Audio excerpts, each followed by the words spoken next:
ಒಂದು ಮಹಾಮದುವೆ ಭಾರತ ಮಾತ್ರವಲ್ಲ, ವಿಶ್ವದ ಗಮನ ಸೆಳೆದ ಒಂದು ಸಾಂಸ್ಕೃತಿಕ ಕ್ಷಣ.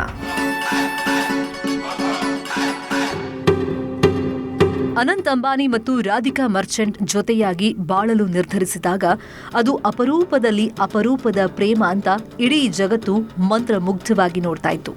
ಇದು ಕೇವಲ ಒಂದು ವಿವಾಹವಾಗಿರಲಿಲ್ಲ, ಅದೊಂದು ಅದ್ಭುತ ಗಳಿಗೆಯಾಗಿತ್ತು. ಈ ಮದುವೆಯನ್ನ ಭಾರತದ ಸುವರ್ಣ ಯುಗ ಅಂತ ನ್ಯೂಯಾರ್ಕ್ ಟೈಮ್ಸ್ ಬಣ್ಣಿಸಿತ್ತು. अंबानी परिवार के कुलभूषण अनंत अंबानी का विवाह सौभाग्यकांक्षिनी राधिका के साथ संपन्न हुआ. ಭಾರತದ ಪರಂಪರೆಯ ಆಚರಣೆಯನ್ನ ಭಕ್ತಿ ಮತ್ತು ವಿನಯವನ್ನ ವೈಭವದೊಂದಿಗೆ ಬೆರೆಸುವುದು ಅಂದ್ರೆ ಏನು ಅನ್ನೋದನ್ನ ಜಗತ್ತಿಗೆ ತೋರಿಸಲಾಯಿತು. ಇದು ಪ್ರೀತಿ ಮತ್ತು ಪರಂಪರೆಯ ಆಚರಣೆಯಾಗಿತ್ತು. ಈ ಮೂಲಕ ಮುಖೇಶ್ ಅಂಬಾನಿಯವರ ಕಿರಿಯ ಪುತ್ರ ಅನಂತ್ ಜಾಗತಿಕ ಗಮನ ಸೆಳೆದರು. ಅವರ ಕನಸುಗಳು, ಅವರ ಭಕ್ತಿಯಷ್ಟೇ ವಿಸ್ತಾರವಾದದ್ದು ಅನ್ನೋದನ್ನ ಜಗತ್ತಿಗೆ ತೋರಿಸಲಾಯಿತು.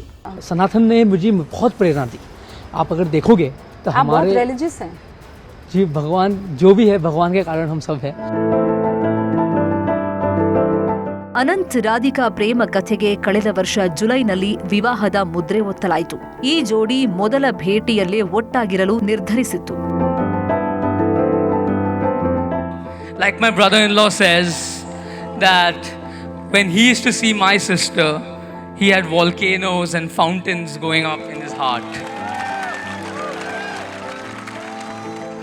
I would say I have earthquakes and tsunamis going in my heart when I see Radhika. ಅವರ ಆಳವಾದ ಆಧ್ಯಾತ್ಮಿಕ ಸ್ವಭಾವಕ್ಕೆ ಅನುಗುಣವಾಗಿ ಅಂಬಾನಿ ಕಿರಿಯ ಉತ್ತರಾಧಿಕಾರಿ ರಾಧಿಕಾರಿಗೆ ರಾಜಸ್ಥಾನದ ಪವಿತ್ರ ಶ್ರೀನಾಥ್ ಜಿ ದೇಗುಲದಲ್ಲಿ 2023 ಡಿಸೆಂಬರ್ನಲ್ಲಿ ಪ್ರಪೋಸ್ ಮಾಡಿದ್ರು. सनातन धर्म में विवाह को जीवन का सबसे महत्वपूर्ण संस्कार मानते हैं. अनंत काल से विवाह व्यक्ति को समाज से, धर्म से और आध्यात्म से जोड़ता है.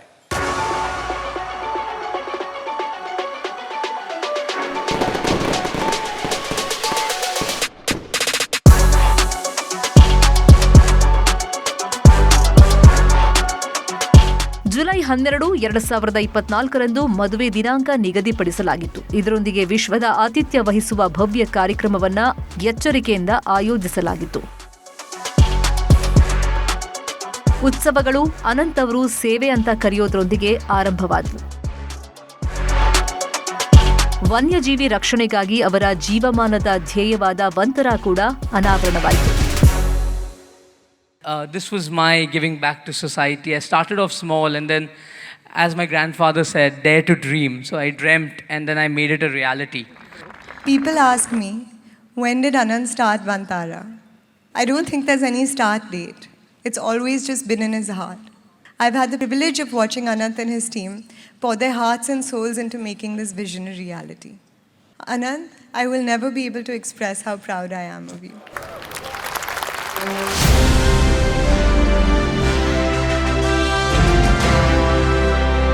3,000 ಎಕರೆಗಳಷ್ಟು ಹಚ್ಚ ಹಸಿರು ಪ್ರದೇಶದಲ್ಲಿ ಹರಡಿರುವ ವಂತರ ರಕ್ಷಿಸಲ್ಪಟ್ಟ ಮತ್ತು ಅಳಿವಿನಂಚಿನಲ್ಲಿರುವಂತಹ ಪ್ರಾಣಿಗಳಿಗಾಗಿ ಭಾರತದ ಅತ್ಯಾಧುನಿಕ ಅಭಯಾರಣ್ಯವಾಗಿ ಹೊರಹೊಮ್ಮಿದೆ. ಅತ್ಯಾಧುನಿಕ ಸಂಶೋಧನೆ ಮತ್ತು ಸಂತಾನೋತ್ಪತ್ತಿ ಕಾರ್ಯಕ್ರಮಗಳಿಗೆ ಕೊಡುಗೆ ನೀಡುತ್ತಾ ಇದೆ. पापा ने बोला कि अगर करना है तो दुनिया का सबसे अच्छा करिए.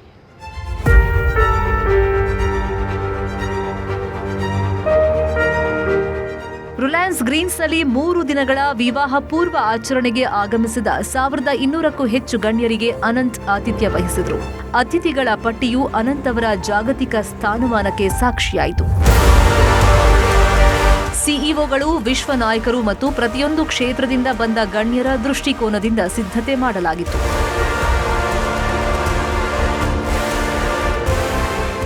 ಗಣ್ಯರು ಬರ್ತಾ ಇದ್ದಂಗೆ ಅನಂತ್ ಅವರನ್ನು ಖುದ್ದು ಸ್ವಾಗತಿಸಿದ್ರು. I would like to thank each and every one of you present here. I know everyone has made it to Jamnagar to make me and Radhika feel special. We are all honored and humbled to have all of you here. Gujarat ಆಕಾಶದ ಅಡಿಯಲ್ಲಿ ಜಾಗತಿಕ ಗಣ್ಯರು ಮತ್ತು ರಾಷ್ಟ್ರಗಳ ಮುಖ್ಯಸ್ಥರು, Hollywood, ಬಾಲಿವುಡ್ನ ದೊಡ್ಡ ತಾರೆಯರ ಸಮಾಗಮವಾಗಿತ್ತು. ಸಂಗೀತ ಮತ್ತು ನೃತ್ಯದ ನಡುವೆ ಯುವ ದಂಪತಿಯನ್ನ ಹುರಿದುಂಬಿಸಿದ್ರು.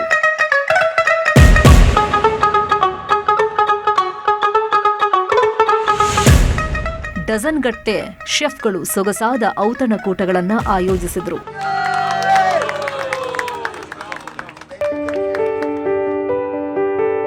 ಮತ್ತು ದೊಡ್ಡ ಡ್ರೋನ್ ಲೈಟ್ ಶೋ ರಾತ್ರಿಯ ಆಕಾಶವನ್ನ ಬೆಳಗಿಸಿತು.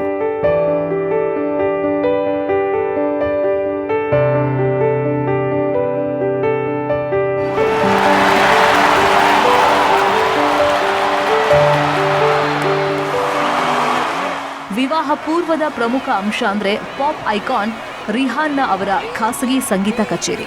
ಇದು ಅವರ ಸುಮಾರು 8 ವರ್ಷಗಳಲ್ಲೇ ಮೊದಲ ಪೂರ್ಣ ಪ್ರಮಾಣದ ಪ್ರದರ್ಶನವಾಗಿತ್ತು. And thanks to the Ambani family, I am here tonight.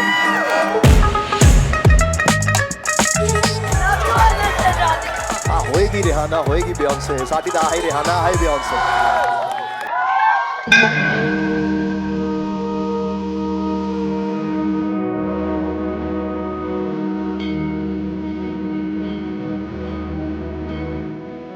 मुच्यते कर्म बंधने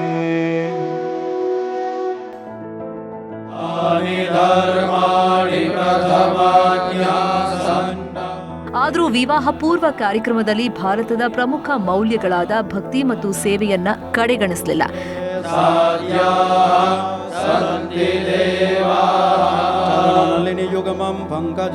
ಜಾಮ್ನಗರದಲ್ಲಿ ಅಂಬಾನಿ ಕುಟುಂಬ ಭಗವಾನ್ ಶಿವ ಮತ್ತು ಪಾರ್ವತಿ ದೇವಿಯ ಆಶೀರ್ವಾದ ಪಡೆಯಲು ವಿಶೇಷ ಶಿವಶಕ್ತಿ ಪೂಜೆ ಆಯೋಜಿಸಿತ್ತು.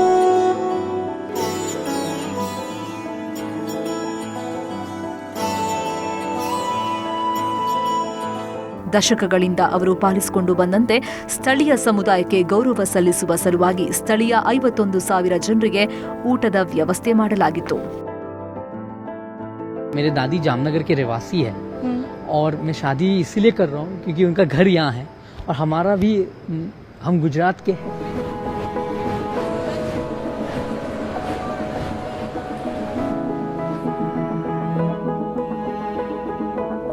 Jamnagar became the Karm Bhumi for my father and me, a place where we found our mission, passion and purpose.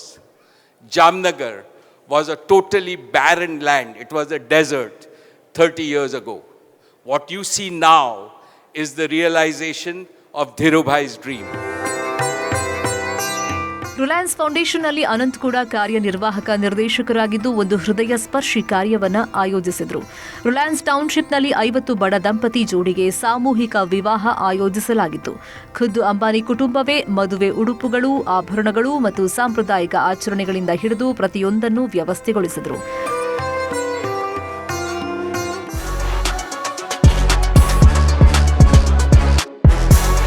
ಕೆಲವು ವಾರಗಳ ನಂತರ ದಂಪತಿಯ 1200 ಆಪ್ತ ಸ್ನೇಹಿತರು ಮತ್ತು ಕುಟುಂಬ ಸದಸ್ಯರಿಗಾಗಿ ಖಾಸಗಿ ಕಾರ್ಯಕ್ರಮ ನಡೆಸಲಾಯಿತು. ಅಲ್ಲಿ Black Street Boys, DJ David Guetta ಮತ್ತು ಪಾಪ್ ದಂತಕತೆ ಕೆಟಿ ಪೆರ್ರಿ ಅವರ ಅದ್ಭುತ ಪ್ರದರ್ಶನಗಳು ನಡೆದವು. ಆದರೆ ಅಂಬಾನಿಗಳಿಗೆ ಮಾರ್ಗದರ್ಶಕ ತತ್ವವು ಯಾವಾಗಲೂ ಮಾನವ ಸೇವಾ ಹಿ ಮಾಧವ್ ಸೇವಾ ಆಗಿದೆ. ಅದರಂತೆ ವಿವಾಹ ಸಮೀಪಿಸ್ತಾ ಇದ್ದಂಗೆ ಅನಂತ್ ಮತ್ತು ಕುಟುಂಬವು 40 ದಿನಗಳ ಕಾಲ ಅನ್ನದಾನ ಕಾರ್ಯಕ್ರಮವನ್ನು ನಡೆಸಿತು. ಪ್ರತಿದಿನವೂ ಸಮುದಾಯ ಅಡುಗೆ ಮನೆಗಳ ಮೂಲಕ ಸಾವಿರಾರು ಜನರಿಗೆ ನಿರಂತರ ಊಟದ ವ್ಯವಸ್ಥೆ ಮಾಡಿತು. ಇದು ಕೇವಲ ಆಹಾರವಾಗಿರಲಿಲ್ಲ, ನೃತ್ಯ ಮತ್ತು ಸಂಸ್ಕೃತಿಯೂ ಸಹ ಭವ್ಯ ವಿವಾಹದ ಉದ್ದಕ್ಕೂ ಒಂದು ದೊಡ್ಡ ಆಚರಣೆಯಾಗಿತ್ತು. ಜಾಮ್ನಗರದಲ್ಲಿ ಗರ್ಭಾದಿಂದ ಹಿಡಿದು ದಾಂಡಿಯಾ ನೃತ್ಯ ರಾತ್ರಿಯನ್ನ ದಂಪತಿಗಾಗಿ ಕೋಕಿಲಾಬೆನ್ ಆಯೋಜಿಸಿದ್ದು ಪ್ರಮುಖವಾಗಿತ್ತು. ನೀತಾ ಅಂಬಾನಿಯವರ ಹೃದಯಪೂರ್ವಕ ಮತ್ತು ಆತ್ಮಸ್ಪರ್ಶಿಯಾದ ನೃತ್ಯ ಪ್ರದರ್ಶನ ತಾಯಿಯ ಪ್ರೀತಿಯ ಸಂಕೇತವನ್ನ ತೋರಿಸ್ತಾ ಇತ್ತು ಮತ್ತು ನೃತ್ಯದ ಮೂಲಕ ಭಾರತೀಯ ಆಧ್ಯಾತ್ಮಿಕತೆಯನ್ನ ಪ್ರದರ್ಶಿಸಿತು. ಖುದ್ದು ರಾಧಿಕಾ ಅವರ ಕಲಾತ್ಮಕ ಪ್ರಯಾಣವು ಭಾರತೀಯ ಕಲೆ ಮತ್ತು ಸಂಸ್ಕೃತಿಯನ್ನ ಪೋಷಿಸುವ ಅಂಬಾನಿ ಕುಟುಂಬದ ಸಂಪ್ರದಾಯವನ್ನ ಪ್ರತಿಬಿಂಬಿಸ್ತಾ ಇತ್ತು. 2022ರಲ್ಲಿ ಅನಂತ್ ಅವರ ಪ್ರೋತ್ಸಾಹದೊಂದಿಗೆ ರಾಧಿಕಾ ಭರತನಾಟ್ಯದಲ್ಲಿ ತಮ್ಮ ಕಲೆಯನ್ನ ಪ್ರದರ್ಶಿಸಿದ್ರು. ಇದು ವರ್ಷಗಳ ಕಾಲದ ಸೇವಾ ಪರಾಕಾಷ್ಠೆಯನ್ನ ತೋರಿಸ್ತಾ ಇತ್ತು.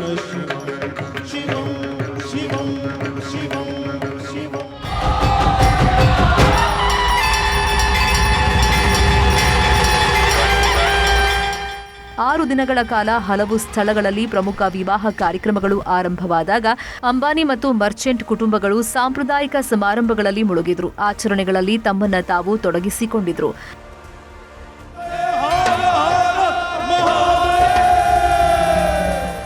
ಅರಿಶಿನ ಶಾಸ್ತ್ರದ ವೇಳೆ ಅನಂತ್ ಮತ್ತು ರಾಧಿಕಾ ಅವರಿಗೆ ಅರಿಶಿನ ಲೇಪನವಾಯಿತು. ನಂತರ ನಡೆದ ಸಂಗೀತ ಕಾರ್ಯಕ್ರಮದಲ್ಲಿ ಎರಡೂ ಕುಟುಂಬಗಳು ಪ್ರೀತಿಯಿಂದ ಪಾಲ್ಗೊಂಡಿದ್ವು. ನೀತಾ ಮತ್ತು ಮುಖೇಶ್ ಅಂಬಾನಿ ತಮ್ಮ ಮೊಮ್ಮಕ್ಕಳೊಂದಿಗೆ ಹೃದಯ ಸ್ಪರ್ಶಿ ಪ್ರದರ್ಶನ ನೀಡುವ ಮೂಲಕ ಆಚರಣೆ ಆರಂಭಿಸಿದರು. ಇದು ಕಾರ್ಯಕ್ರಮದ ಸಹಜತೆಯನ್ನ ಮತ್ತಷ್ಟು ಹೆಚ್ಚಿಸಿತು. ಸಂಗೀತ ಕಾರ್ಯಕ್ರಮದಲ್ಲಿ ಬಾಲಿವುಡ್ ತಾರೆಯರ ಸಮಾಗಮ ಸಂಭ್ರಮವನ್ನ ಮತ್ತಷ್ಟು ಹೆಚ್ಚು ಮಾಡಿತು.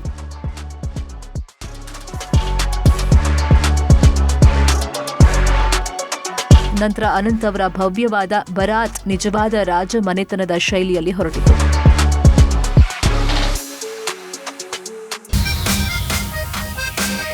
ಕುಟುಂಬ, ಸ್ನೇಹಿತರು ಮತ್ತು ಗಣ್ಯ ಅತಿಥಿಗಳು ಕಾರ್ಯಕ್ರಮಕ್ಕೆ ಜೀವ ತುಂಬಿದ್ರು. ದಿಬ್ಬಣ ಮದುವೆ ಸ್ಥಳ ತಲುಪಿದಾಗ ಅನಂತ್ಗೆ ರಾಧಿಕಾ ತಾಯಿಯಿಂದ ಭಾವನಾತ್ಮಕ ಸ್ವಾಗತ ಸಿಕ್ತು.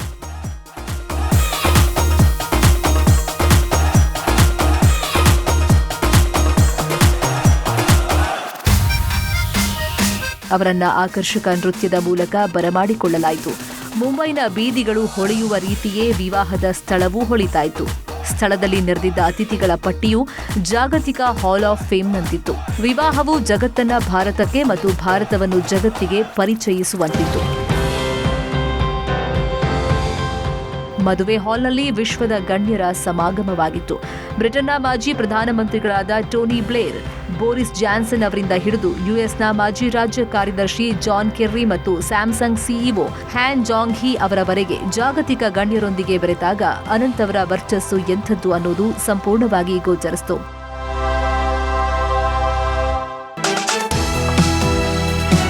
ಹಾಲಿವುಡ್ ಐಕಾನ್ಗಳಾದ ಕಿಮ್ ಮತ್ತು ಕ್ಲೋಯ್ ಕರ್ದಾಶಿಯಾನ್ ನೆರೆದಿದ್ದವರನ್ನ ಬೆರಗುಗೊಳಿಸಿದರು. WWE ದಂತಕತೆ ಜಾನ್ ಸೀನಾ ಅವರಂತಹ ಜಾಗತಿಕ ತಾರೆಯರು ಈ ಅದ್ಭುತಕ್ಕೆ ಮತ್ತಷ್ಟು ಮೆರುಗು ನೀಡಿದರು. ಆದರೆ ಇದು ಕೇವಲ ಒಂದು ಆಚರಣೆಯಲ್ಲಿ ಭಾಗವಹಿಸುವುದಾಗಿರಲಿಲ್ಲ. ಅನೇಕ ಸೆಲೆಬ್ರಿಟಿಗಳು ಅನಂತ್ ಅವರೊಂದಿಗಿನ ವೈಯಕ್ತಿಕ ಬಾಂಧವ್ಯದಿಂದಾಗಿ ಆಗಮಿಸಿದರು.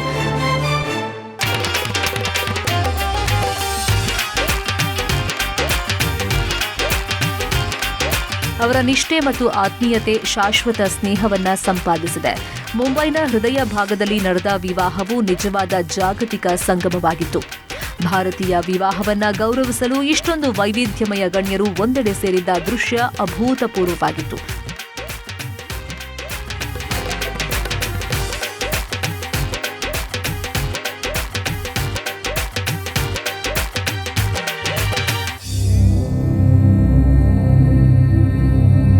ಇದು ವಿಶ್ವದ ಕಣ್ಣುಗಳನ್ನ ಭಾರತದ ಮೇಲೆ ನೆಡುವಂತೆ ಮಾಡಿತು. ಭಾರತವು ಹೆಮ್ಮೆಯಿಂದ ತನ್ನ ಅತ್ಯುತ್ತಮ ಹೆಜ್ಜೆಯನ್ನ ಮುಂದಿಟ್ಟಿತು. ವಿವಾಹವು ಭಾರತೀಯ ಸಂಪ್ರದಾಯದಲ್ಲಿ ಸಂಪೂರ್ಣ ಮಿಳಿತವಾಗಿತ್ತು.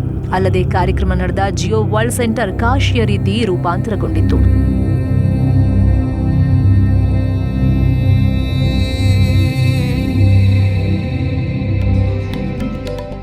ನೀತಾ ಅಂಬಾನಿಯವರು ಪವಿತ್ರ ನಗರಕ್ಕೆ ಭೇಟಿ ನೀಡಿದಾಗ ಪಡೆದ ಸ್ಫೂರ್ತಿಯಿಂದಾಗಿ ಅದೇ ಮಾದರಿಯನ್ನ ಇಲ್ಲೂ ಕೂಡ ಮರುಸೃಷ್ಟಿ ಮಾಡಲಾಗಿತ್ತು. ಖುದ್ದು ನೀತಾ ಅಂಬಾನಿಯವರೇ ತಮ್ಮ ಕಲ್ಪನೆಯಲ್ಲಿ ಕಾಶಿಯ ಸಾಂಪ್ರದಾಯಿಕ ಘಾಟ್ಗಳು ಮತ್ತು ಅಲ್ಲಿನ ಅಂಗಡಿಗಳ ಮಾದರಿಯನ್ನ ಸೃಷ್ಟಿ ಮಾಡಿಸಿದ್ರು. ದೋಣಿಯ ಮೂಲಕ ವಧು ಪ್ರವೇಶ, ಗಂಗಾ ನದಿಯ ಪ್ರಯಾಣವನ್ನ ನೆನಪಿಸ್ತಾ ಇತ್ತು ಮತ್ತು ಮದುವೆ ಹಾಲ್ನ ಗೋಡೆಗಳನ್ನ ಪ್ರಾಚೀನ ದೇವಾಲಯಗಳಿಗೆ ಹೋಲುವಂತೆ ವಿನ್ಯಾಸಗೊಳಿಸಲಾಗಿತ್ತು. ಭಾರತದ ವಿವಿಧ ಧಾರ್ಮಿಕ ಸಂಪ್ರದಾಯಗಳನ್ನು ಪ್ರತಿನಿಧಿಸುವ ಗುರುಗಳು ದಂಪತಿಯನ್ನು ಆಶೀರ್ವದಿಸಲು ಉಪಸ್ಥಿತರಿದ್ದರು. ದ್ವಾರಕಾ ಪೀಠದ ಶಂಕರಾಚಾರ್ಯರಿಂದ ಜಗದ್ಗುರು ರಾಮಭದ್ರಾಚಾರ್ಯ ಮತ್ತು ಇತರರವರೆಗೆ.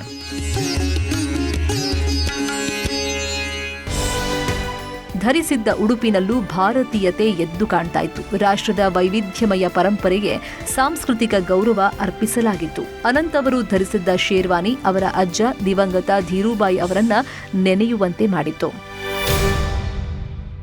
Whenever I see Anant, I see my father Dhirubhai in him. His same can do, will do, nothing is impossible attitude. And in Radhika, he has found an ideal life partner.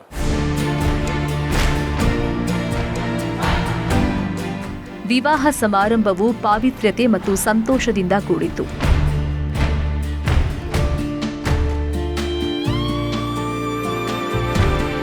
Neeta Ambani ಅವರು ಪುತ್ರಿಯರ ಮಹತ್ವದ ಬಗ್ಗೆ ಹೇಳಿದ ಮಾತುಗಳು ಅನೇಕರ ಕಣ್ಣಲ್ಲಿ ನೀರು ತರಿಸಿತ್ತು.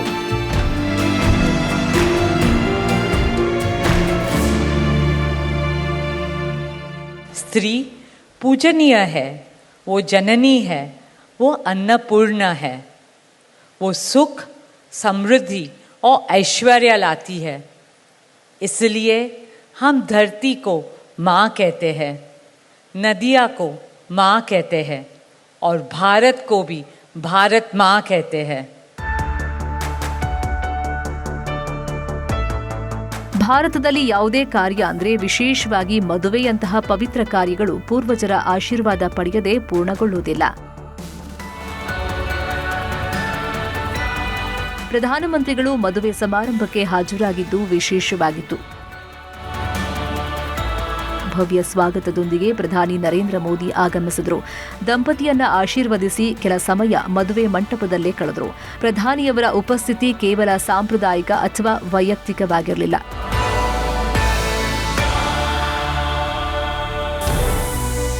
ಇದು ಭಾರತದ ಆರ್ಥಿಕತೆಯಲ್ಲಿ ರಿಲಯನ್ಸ್ ಸಂಸ್ಥೆ ಒಂದು ಅವಿಭಾಜ್ಯ ಅಂಗ ಅನ್ನೋದರ ಒಪ್ಪಿಗೆಯಾಗಿತ್ತು. ಸಂಪತ್ತಿನ ಸೃಷ್ಟಿಕರ್ತರು, ಉದ್ಯೋಗದಾತರು ಮತ್ತು ರಾಷ್ಟ್ರ ನಿರ್ಮಾಣಕಾರರಾಗಿ ಅನಂತ್ ಹೊಸ ಪೀಳಿಗೆಯನ್ನ ಪ್ರತಿನಿಧಿಸುತ್ತಾರೆ. ಅವರು ದೊಡ್ಡ ಕನಸು ಕಾಣ್ತಾರೆ ಮತ್ತು ನಾಳಿನ ಭಾರತವನ್ನ ನಿರ್ಮಿಸುತ್ತಾರೆ. Anant in Sanskrit means that which has no end. It means infinite. And I see infinite potential in Anant. मैं अनंत में अनंत शक्ति देखता हूँ. ಅನಂತ್ ರಾಧಿಕಾ ವಿವಾಹವು ಭಾರತದ ಕಥೆಯ ಸಂಕೇತವಾಗಿದೆ. ಭಾರತಕ್ಕೆ ಒಂದು ದೊಡ್ಡ ಬ್ರ್ಯಾಂಡಿಂಗ್ ಕಸರತ್ತಾಗಿದೆ. ಇದು ವಿಶ್ವ ದರ್ಜೆಯ ಕಾರ್ಯಕ್ರಮಗಳನ್ನು ಭಾರತದಲ್ಲಿ ಆಯೋಜಿಸುವ ಸಾಮರ್ಥ್ಯವನ್ನು ಪ್ರದರ್ಶಿಸಿದೆ. ಇದು ಭಾರತದ ಸಮೃದ್ಧಿ ಮತ್ತು ಅಪರಿಮಿತ ಸಾಮರ್ಥ್ಯದ ಭೂಮಿ ಎಂಬ ಚಿತ್ರಣವನ್ನು ತೋರಿಸಿದೆ. ಇದು ಸಾವಿರಾರು ಉದ್ಯೋಗಗಳನ್ನು ಸೃಷ್ಟಿಸಿದೆ. ಹಲವಾರು ಸಣ್ಣ ಮತ್ತು ಮಧ್ಯಮ ಉದ್ಯಮಿಗಳಿಗೆ ಶಕ್ತಿ ತುಂಬಿದೆ. ಆತಿಥ್ಯ ಮತ್ತು ಸೇವಾ ವಲಯಗಳಿಗೆ ಗಮನಾರ್ಹ ಉತ್ತೇಜನ ನೀಡಿದೆ.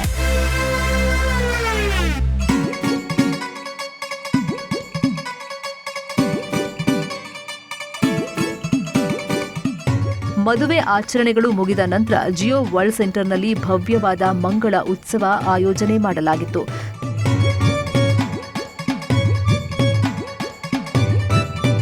ಸುಮಾರು 14,000 ಅತಿಥಿಗಳು ಈ ಭವ್ಯವಾದ ಸಂಜೆಯಲ್ಲಿ ಹಾಜರಿದ್ದರು. ಇದು ಅಂಬಾನಿಗಳ ವಿಶ್ವವ್ಯಾಪಿ ಸಂಬಂಧಗಳಿಗೆ ಸಾಕ್ಷಿಯಾಗಿತ್ತು. ಅನೇಕ ಅತಿಥಿಗಳನ್ನು ಸ್ವಾಗತಿಸುವಾಗ ಅನಂತ್ ಅವರ ಆತ್ಮೀಯತೆ ಮತ್ತು ಆತಿಥ್ಯ ಸ್ಪಷ್ಟವಾಗಿತ್ತು. ಎಆರ್ ರೆಹಮಾನ್ ಅವರ ಖಾಸಗಿ ಸಂಗೀತ ಕಚೇರಿಗೆ ಅತಿಥಿಗಳು ಮನಸೋತರು.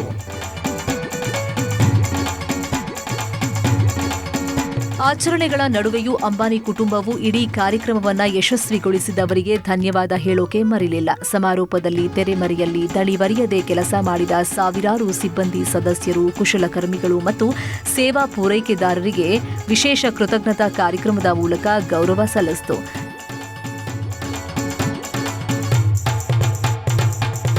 मेरे भाई बहन माता पिता समान लोग यहाँ आए हुए हैं, इनका मैं तहे दिल से शुक्रिया करना चाहता हूँ. इनके कारण हम सब ने, मेरे भाई, मेरी बहन, माता पिता, हम सब सुरक्षित रहते हैं और हमारा घर एकदम अच्छा रहता है.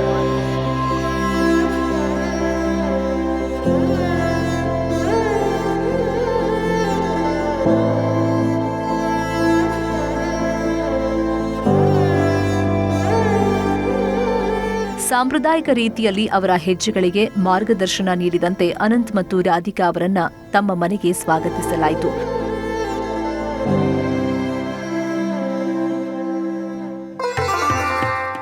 ಶತಮಾನದ ವಿವಾಹ ಮುಕ್ತಾಯಗೊಂಡಿದ್ದರೂ ಅನಂತ್ ಮತ್ತು ರಾಧಿಕಾ ಅವರ ನಿಜವಾದ ಸಾರವು ಈಗಷ್ಟೇ ತೆರೆದುಕೊಳ್ಳಲು ಆರಂಭಿಸಿದೆ.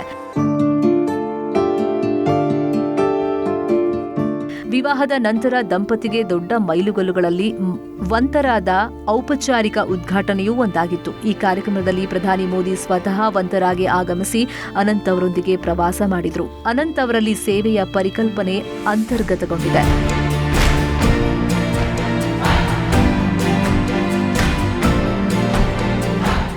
ಪರಿಸರ ಸಂರಕ್ಷಣೆ ಮತ್ತು ಭಾರತದ ಸಾಂಸ್ಕೃತಿಕ ಪರಂಪರೆಯನ್ನ ಸಂರಕ್ಷಿಸುವ ಮಹತ್ವದ ಬಗ್ಗೆ ಜಾಗೃತಿ ಮೂಡಿಸಲು ಗ್ರಾಮಸ್ಥರೊಂದಿಗೆ 150 ಕಿಲೋಮೀಟರ್ ಪಾದಯಾತ್ರೆ ಕೈಗೊಂಡರು.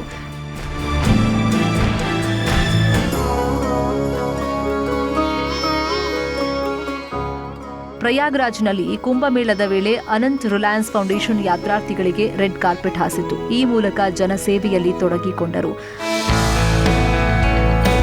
ಅವರ ಭವ್ಯ ವಿವಾಹಕ್ಕೆ 1 ವರ್ಷವಾಗಿದ್ದರೂ ಅದರ ಪರಂಪರೆ ಮಾತ್ರ ಪಟಾಕಿಗಳ ಬೆಳಕು ಮರೆಯಾದ ನಂತರವೂ ಉಳಿಯುತ್ತೆ.